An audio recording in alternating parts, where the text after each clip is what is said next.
నేను నీ దగ్గరికి వచ్చింది ఎందుకో తెలుసా? నాకు నాయనమ్మ కన్నా అమ్మమ్మ నువ్వే అంటే నాకు ఇష్టం.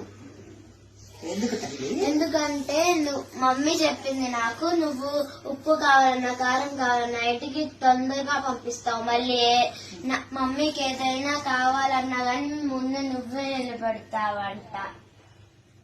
అందుకే మళ్ళీ నాయనమ్మ ఎందుకు నచ్చదంటే ఊరికనే ఇంట్లో వచ్చారు అసలు మమ్మీకి వెళ్తే చెయ్యదు. అందుకే నాకు నువ్వంటేనే ఇష్టం. అట్లా అనుకోకూడదు నాన్న, అట్లా అనుకోకూడదు. నానమ్మ ఉప్పు కారమే పంపించింది అమ్మమ్మ. నానమ్మ ఎన్ని ఇస్తుంది? ఇల్లు ఎవరిది? ఇంట్లో ఉన్న వస్తువులు ఎవరి? మేము వేసుకునే బంగారం ఎవరిది? నానమ్మ చూడు ఎన్ని ఇచ్చిందో. రోజు ఎంత డబ్బులు ఇస్తుంది? మీ డాడీ కొన్ని రోజులు జాబ్ లేకపోతే ఎవరు చూసారు? మా నాన్నమ్మ ఎంత మంచిది, ఇవన్నీ ఇస్తుంది. నేను ఓళ్ళు ఉప్పు కారం పప్పు, ఓకేనా? అవన్నీ కాదు, రోజు ఇంట్లో ఉంటది కాబట్టి అమ్మని ఏదైనా పని మీద కసరొచ్చు. అంత మాత్రాన నాయనమ్మ మంచిది కాదు అనుకోకూడదు, తప్పు కదా? ఓకేనా? నానమ్మ మంచిది, ఓకేనా? మీకు ఏదైనా ఎందుకు ఇప్పిది అంటే జలుబులు దగ్గులు వస్తాయని ఇప్పిదు. నేను ఒక్కరోజు వచ్చిపోతారు కాబట్టి ఏదో ఒకటి ఇప్పిస్తా. మళ్ళీ ఇక్కడ జ్వరం వస్తే కూడా నాయనమ్మే చూపించింది కదా మీకు మరి, ఓకేనా? నాయనమ్మ మంచిది కదా, ఓకేనా? నాన్నమ్మతో బాగా ఆడుకుంటావా? ఓకే తల్లి, ఓకే కూడా ఇలానే చూసుకుంటా. ఓకే, ఆమె ఏం అడిగిద్ది?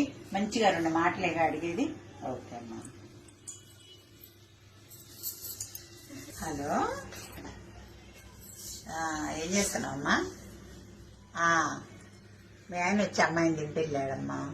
చూడు, ఆ చిన్న పిల్లకి నువ్వు మీ అత్తగారి మీద ఏమి చెప్తున్నావు పిల్లలకి? అది నానమ్మ అంటే ఇష్టం లేదు, అమ్మమ్మ అంటే ఇష్టం అంది. అలా పెంచకూడదు. మీ నానమ్మ గురించి ఎప్పుడైనా నేను మీకు తప్పుగా చెప్పానా? నానమ్మ ఎట్లుంది ఇంట్లో? నా పేరు అట్లా ఎత్తగానే నేను పోయి నానమ్మ ముందు వాలేదన్నా లేదా? మరి మీ నాన్నగారు నాకెందుకని తెలివిస్తాడు? వాళ్ళ ఫ్యామిలీని బాగా చూసుకుంటాను కాబట్టి. మీ బాబాయిలు గాని, మీ నానమ్మని గాని, మీ తాతగారిని గాని నేను ఎక్కడ చూసుకున్నాను? అవునా? చూసుకున్నందువల్ల నేను ఎంత ఆనందంగా ఉన్నాను.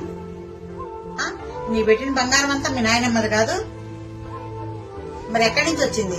అమ్మమ్మ ఏదో 2 వస్తువులు ఇచ్చి పంపించింది ఆ రోజు నన్ను కాపురానికి. నేను ఎప్పుడన్నా మీరు అట్లా అనుకున్నారా? అలా చెప్పకూడదమ్మా. పిల్లల ముందు మీ అత్తగారి గురించి ఏ రోజు కూడా తప్పుగా మాట్లాడద్దు. ఉంటాను మరి.